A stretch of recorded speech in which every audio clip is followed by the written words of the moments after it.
deles. Mas uma certa serva, vendo-o assentado ao lado do fogo e olhando-o seriamente, disse: Este homem também estava com ele. E ele negou-o, dizendo: Mulher, eu não o conheço. E um pouco depois, vendo o outro, disse: Tu és também deles. E Pedro disse: Homem, eu não sou. E passada quase uma hora, um outro com confiança afirmava, dizendo: Com certeza esse indivíduo também estava com ele, pois ele é um galileu. E Pedro disse: Homem, eu não sei o que tu dizes. E imediatamente, enquanto ele falava, o galo cantou. E virando-se o Senhor, olhou para Pedro, e Pedro lembrou-se da palavra do Senhor, como ele tinha dito: Antes do galo cantar, tu me negarás 3 vezes. E Pedro, saindo, chorou amargamente. Pedro, ele trabalhava como pescador em Betsaída e em Cafarnaum, quando Jesus o chamou para ser discípulo, junto com o seu irmão André. Pedro, ele deixou tudo para trás, ele abandonou tudo para seguir a Jesus. Ele também, como os evangelhos mostram, alguém que fazia muitos questionamentos a Jesus. Pedro é considerado o apóstolo que Jesus teve mais trabalho de moldar. Porque eu sei que houve um discípulo como Judas, mas eu me refiro ao fato de que Pedro era alguém muito difícil. Pedro não era alguém fácil de se lidar. E havia muito a ser trabalhado e moldado na vida desse discípulo. Pedro também é considerado por muitos estudiosos alguém sanguíneo, um apóstolo sanguíneo. E o que isso quer dizer? Quer dizer que Pedro, ele era impulsivo. Pedro, ele agia impulsivamente. Às vezes ele agia muito sem pensar muito no que estava fazendo.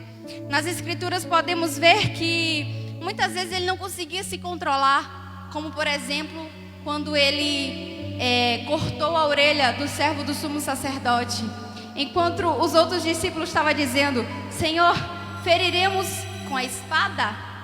Enquanto os outros discípulos estavam perguntando se era para pegar a espada e ferir, Pedro já estava lá cortando a orelha. Então Pedro não pensava muito antes de agir. A mesma coisa aconteceu quando Jesus aparece aos discípulos sob as águas. Naquele momento que os discípulos estavam todos com medo, todos assustados, achando que era um fantasma. Na hora que Jesus chama, Pedro imediatamente levanta do barco, sai do barco e vai até o encontro de Jesus. Então Pedro, ele sempre agia impulsivamente, ele sempre agia sem pensar muito. E podemos ver também que o nome de Pedro, ele é destaque em vários capítulos dos evangelhos, em vários versículos, a gente pode ver o nome de Pedro como destaque. Por exemplo, a única casa de discípulos descrita na Bíblia que Jesus ia era a casa de Pedro. Em Marcos 14:37, Jesus encontra os discípulos dormindo, mas ele reclama de Pedro por estar dormindo. Em Lucas 22:8, o Senhor manda Pedro e João ir preparar a ceia. O Senhor manda Pedro e João liderar aquele momento que seria muito único. Em Marcos 16:7, quando Jesus ressuscita, o anjo fala para as mulheres contarem aos discípulos e a Pedro que encontraria com eles na Galileia. Isso tudo era porque Pedro fazia parte do grupo chamado do grupo dos 3, os 3 principais, que era Pedro, Tiago e João. Aí você pode me perguntar: mas Jesus tinha algum tipo de favoritismo com Pedro?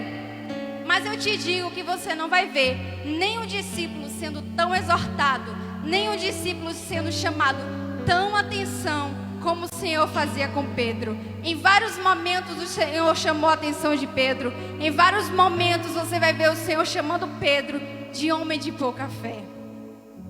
Mas isso tudo era porque o Senhor exigia de Pedro aquilo que não exigia dos outros. O Senhor exigia uma postura de Pedro que não exigia dos outros discípulos.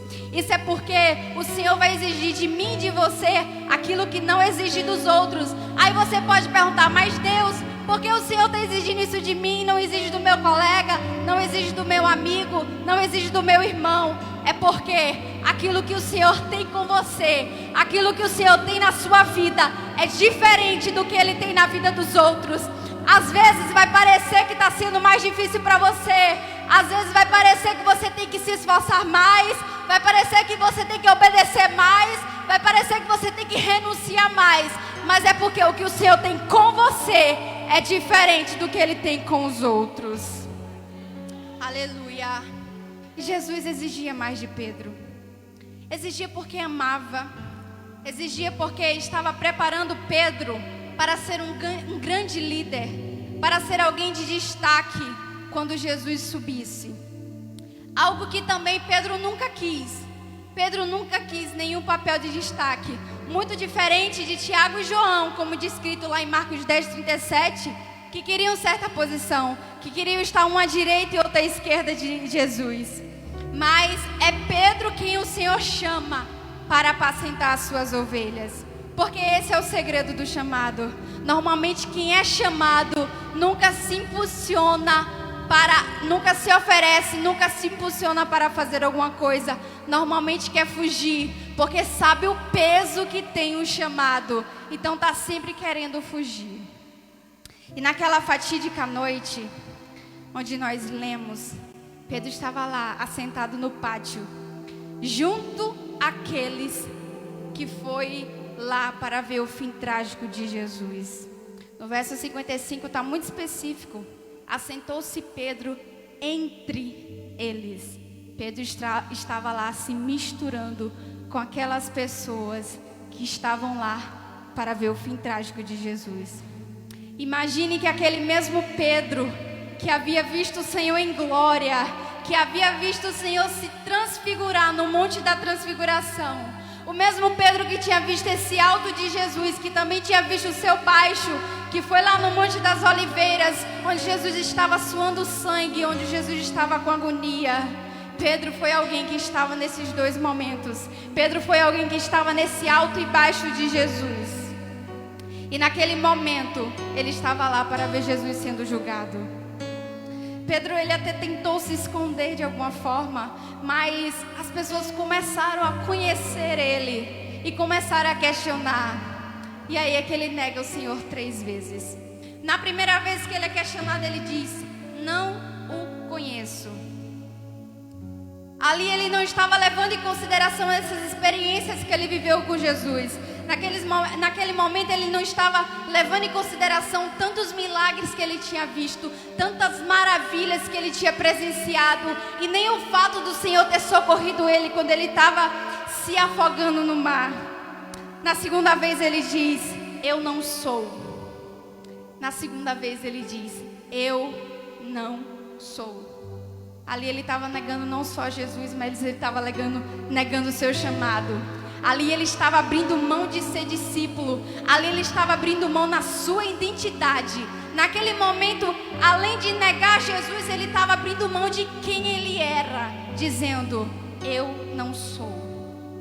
Na terceira vez ele diz: eu não sei o que tu dizes, negando até mesmo de onde ele vinha, da Galileia, porque nessa terceira vez as pessoas começam a dizer que ele é da Galileia, que ele também é um galileu, e ele diz que não sabe o que aquelas pessoas estão dizendo, negando principalmente ser parecido com Jesus, que era da Galileia.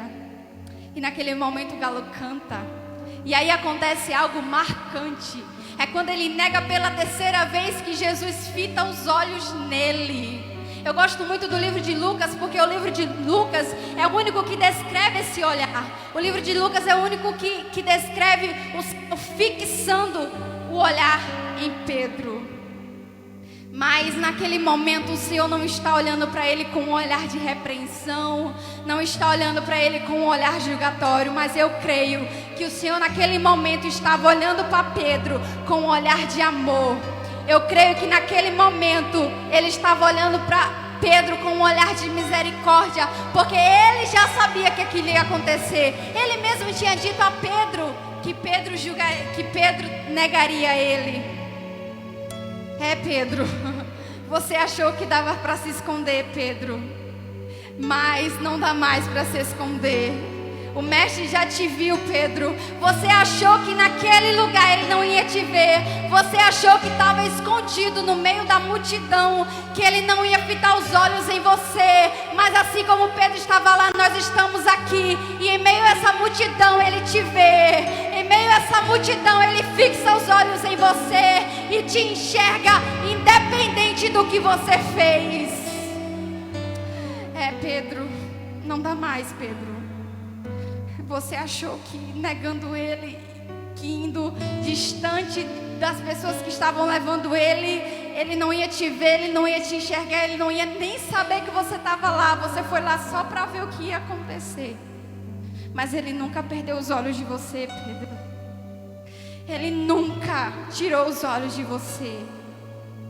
Desde o início ele sabia que você estava lá. Pedro, não dá mais para se esconder, porque as pessoas já perceberam que você é um galileu também. As pessoas uma hora ou outra vão perceber que você também já está muito parecido com ele, que a sua fala é parecida da dele, que o jeito de se vestir já é parecido do dele, que o seu jeito de se comportar é diferente porque você andava com ele. Então não importa onde você estiver, Pedro, ele vai te achar. Não importa onde você estiver, Pedro, as pessoas vão perceber que você é diferente, porque você andou com ele. E quem anda com ele não é qualquer um. Quem anda com ele não anda de qualquer jeito. Quem anda com ele nem sequer por um bom tempo, nem sequer por pouco tempo, vai andar diferente porque andou com ele. Pedro, não dá mais para voltar atrás, porque ele te viu, ele fitou os olhos em você. Ele sabia que você era fraco. Ele sabia que você não ia suportar a pressão daquele tempo. Ele sabia que você não ia suportar tanto peso daquele momento. Ele sabia que uma hora ou outra você ia dar para trás. Ele sabia que uma hora ou outra você ia dar para trás. Porque você até mesmo disse: Deus, eu quero te servir com a minha vida. Senhor, se possível, se preciso for, eu dou a minha vida pelo Senhor. Mas no primeiro vento, você achou que ia afundar e quis desistir. Mas ele já sabia, Pedro. Ele já sabia. Ele já sabia e te escolheu mesmo assim. Porque ele viu o teu choro de arrependimento. Ele viu o teu choro de arrependimento por ter sido humano e não ter suportado o peso de ser discípulo. Negando Jesus, Pedro achou que tudo acabaria ali, que estava tudo acabado. Ele achou que o seu mestre nunca mais o perdoaria, nunca mais perdoaria tamanha traição. Mas ei, Pedro, eu quero te dizer uma coisa. Ele te perdoou muito antes de você transgredir. Ele te perdoou muito antes de você negar, muito antes de você falhar, muito antes de você cometer aquele pecado. Ele já sabia. Ele já sabia. Ele já sabia e te escolheu mesmo assim. Pedro achou que nunca mais o Senhor ia querer vê-lo. Mas quem Jesus manda recado que quer se encontrar lá no Mar da Galileia, ele destaca muito, os anjos destacam muito bem destacado. Ei, vai lá, diz que o Senhor quer encontrar aos discípulos. E a Pedro, ele não deixou de ser discípulo. Diz a ele que ele não deixou de ser discípulo. Diz a ele que ele não deixou de fazer parte do plano que o Senhor tinha. Chama ele, manda ele junto, porque ele ainda é discípulo. Ele ainda é escolhido, ele ainda faz parte. E eu creio que naquele momento da negação, Pedro, ele não consegue nem sequer se perdoar. Isso porque ele não conseguia se enxergar. Creio que por causa da vergonha, ele não conseguia se enxergar como o Senhor o enxergava, como Jesus lhe enxergava o tempo todo. E sabe por quê? Porque quando o Senhor via Pedro, não enxergava como discípulo que ia negá-lo, mas como aquele apóstolo líder que iria se levantar no dia de Pentecostes, ia pregar e 3.000 almas iriam aceitar Jesus. Quando o Senhor via Pedro, não enxergava como discípulo que ia afundar no mar por medo do vento, mas aquele apóstolo corajoso que, mesmo preso, sairia da prisão disposto a pregar de novo e dizer: mais importa obedecer a Deus do que aos homens. Quando o Senhor via Pedro, não enxergava como aquele que disse que até morreria pelo mestre, mas deu para trás depois, mas não conseguiu nem ficar acordado não conseguiu nem ficar acordado lá no monte quando o Senhor estava em angústia, mas como aquele que depois foi capaz também de ser morto, crucificado de cabeça para baixo, pelo amor de Jesus, pelo amor do Evangelho. Eu quero te dizer que o Senhor te enxerga como nem você se vê. Você só é capaz de enxergar o seu eu de agora. Você só é capaz de enxergar até a primeira esquina, depois você não tem mais visão. Você só é capaz de enxergar o seu eu às vezes confuso, o seu eu às vezes com dúvidas, porque talvez os seus olhos estejam impedidos de enxergar pelas muitas frustrações, pelo medo de errar e até mesmo por achar que não consegue. Mas o Senhor, Ele te enxerga como no futuro. O Senhor não te enxerga como agora. O Senhor não te enxerga como alguém que está dando para trás. O Senhor não te enxerga como alguém que está querendo desistir daquilo que Ele te propôs. O Senhor não está te enxergando como alguém que diz que não é capaz de fazer aquilo que o Senhor colocou nas tuas mãos. Mas Ele te enxerga como no futuro, como algo que você não consegue ver ainda. Ele te enxerga como alguém que fará grandes coisas em prol do Evangelho. Mesmo que você seja alguém como eu, que um dia estava sentada ali e tive a visão de pregando aqui. Eu nem tinha começado a pregar ainda. Eu me vi aqui em cima. Eu falei: não é possível. Não é possível. Porque eu só enxergava aquela situação daquele momento. Eu não enxergava o agora. Eu só conseguia enxergar o meu momento daquele em que eu não via isso acontecendo. Mas eu estou aqui para te dizer que Ele é fiel. Eu estou aqui para te dizer que Ele é fiel. Que Ele te enxerga como nem você se enxerga. Ele te enxerga muito além do que você vê, muito além do que você pensa. Acredite que se Ele te prometeu, não fique procurando a forma que Ele vai fazer. Mas como é? Por quem? Através de quem? Através de onde? Não. Ele te disse que vai fazer. Ele vai fazer. Não interessa o meio, porque o meio quem decide é Ele. Somente creia que Ele vai fazer. Talvez Pedro, se ele tivesse ficado acordado lá com Jesus, lá no Getsemane, quando o Senhor pediu que ele vigiasse e orasse, ele não teria negado. Talvez se ele não tivesse negligenciado aquele pedido do mestre, ele não teria sido tentado a negar o mestre. Porque o mesmo Senhor diz: orai para que não entrar em tentação. O Senhor disse isso a Pedro. Porque é a oração que nos fortalece. É a oração que nos põe de pé. É a oração que nos tira o medo. É a oração que tira todo o temor, para que façamos o que Ele deseja. Porque orando assim, aproximemo-nos do trono da graça com toda a confiança, a fim de recebermos misericórdias e encontrarmos a graça que nos ajude no momento da necessidade, como está descrito lá em Hebreus 4:6. Que nunca venhamos negligenciar a oração e o seu poder, porque grandes coisas o Senhor pode fazer através de uma oração. Deus pode mudar a situação de uma cidade através da oração. Deus pode mudar a situação de um país através da oração. Deus pode mudar a situação da sua família, daquelas pessoas que você acha que não tem mais jeito. O Senhor pode dar jeito através da tua oração. E o próprio Pedro, lá depois em Atos 12, ele vai ver esse poder da oração. Ele foi liberto da prisão através de uma igreja que estava orando por ele. Lá em Atos 12, ele vai ser liberto daquela prisão simplesmente porque a igreja estava de pé orando pela vida dele. E ele pôde ver quão maravilhosa é o poder da oração.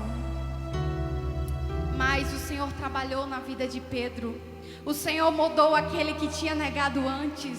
O Senhor trabalhou na vida de Pedro de tal forma como aquele vaso que é trabalhado em Jeremias 18. Quando Pedro ele nega Jesus, é como aquele vaso que quebrou porque era frágil e ainda não tinha passado pelo fogo.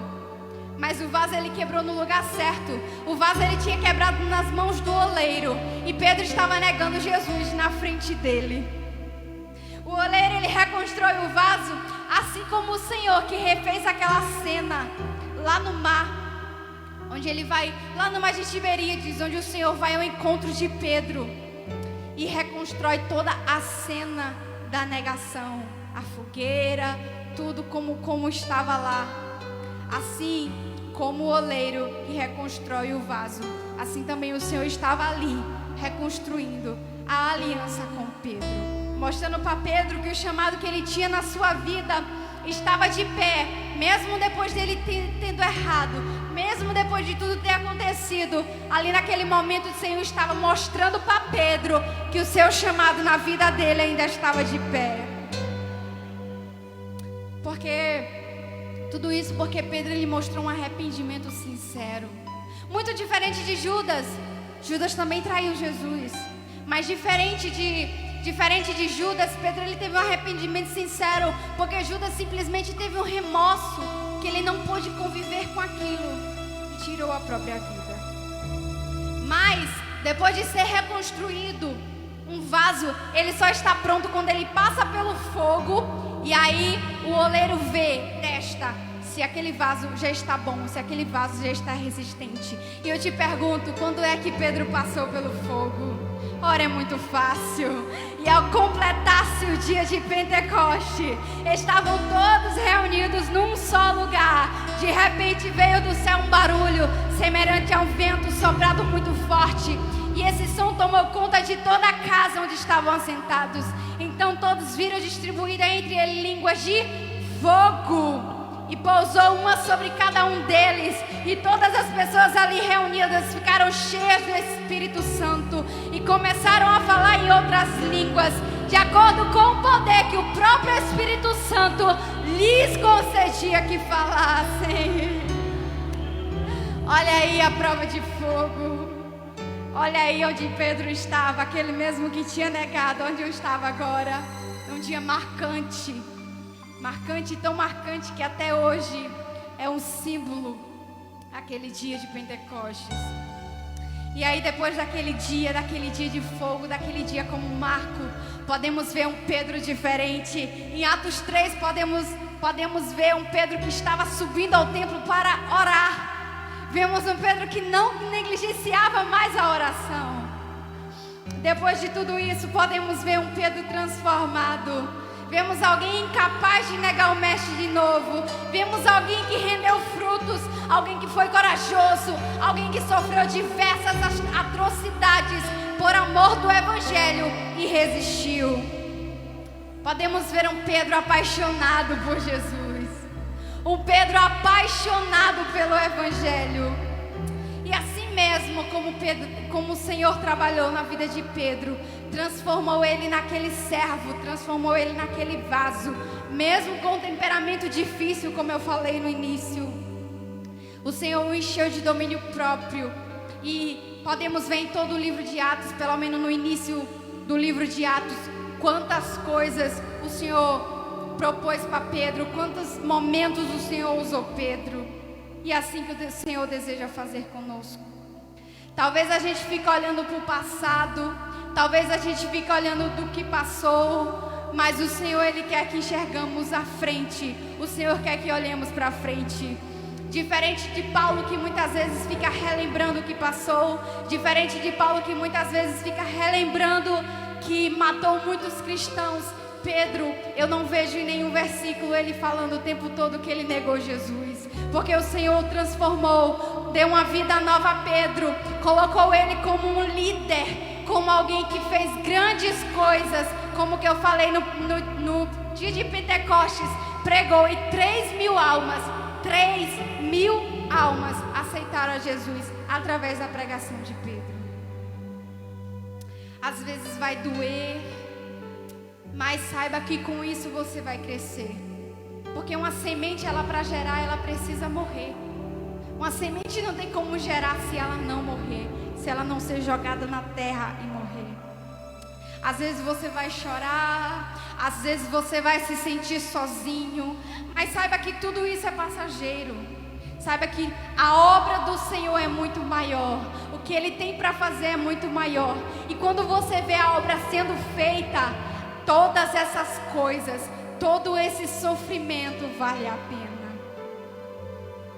Porque o mesmo Deus que permite a dor, o mesmo Deus que permite o sofrimento, é o mesmo Deus que permite a vitória. É o mesmo Deus que segura na nossa mão e caminha conosco em direção ao caminho que Ele preparou para nós. O mesmo Deus que permite a dor, Ele permite a cura. O mesmo Deus que permite a dor, Ele permite a cura.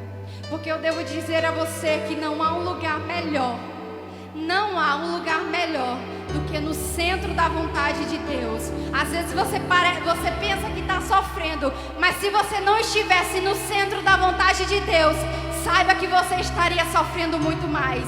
Se você não estivesse aos pés de Jesus, se você não estivesse na direção que Ele colocou na sua vida, saiba que poderia ter sido pior.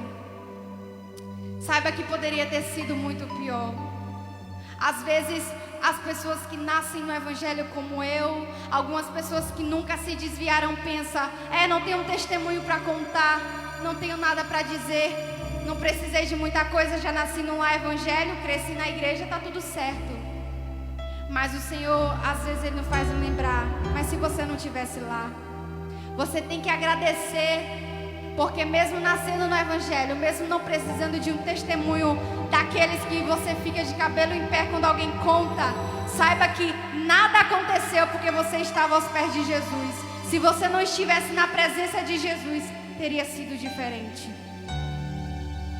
E eu quero já encerrar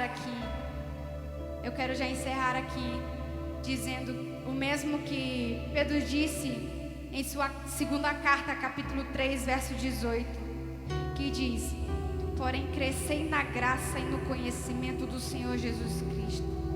A Ele seja dada a glória, tanto agora como para sempre. Que o Senhor seja louvado na sua vida. Que você não deixe de fazer aquilo que Ele proporcionou no seu coração. Que você não deixe de seguir o caminho que Ele preparou para você. Por mais que o caminho pareça que tem vários zigue-zagues, por mais que o caminho pareça que tem muitas direções diferentes, mas saiba que Ele está no controle de tudo. O Senhor nunca perdeu o controle da sua vida. O Senhor nunca perdeu as rédeas da sua vida. Ele quer simplesmente que você obedeça. Ele quer simplesmente que você siga o caminho que Ele propôs para você. Que você não precise ser como Pedro, que teve que sofrer tudo aquilo, que teve que viver aquele momento difícil, mas que você nunca queira dizer não a Deus, que você nunca queira negar aquilo que Ele tem na sua vida. E assim eu quero agradecer a minha oportunidade.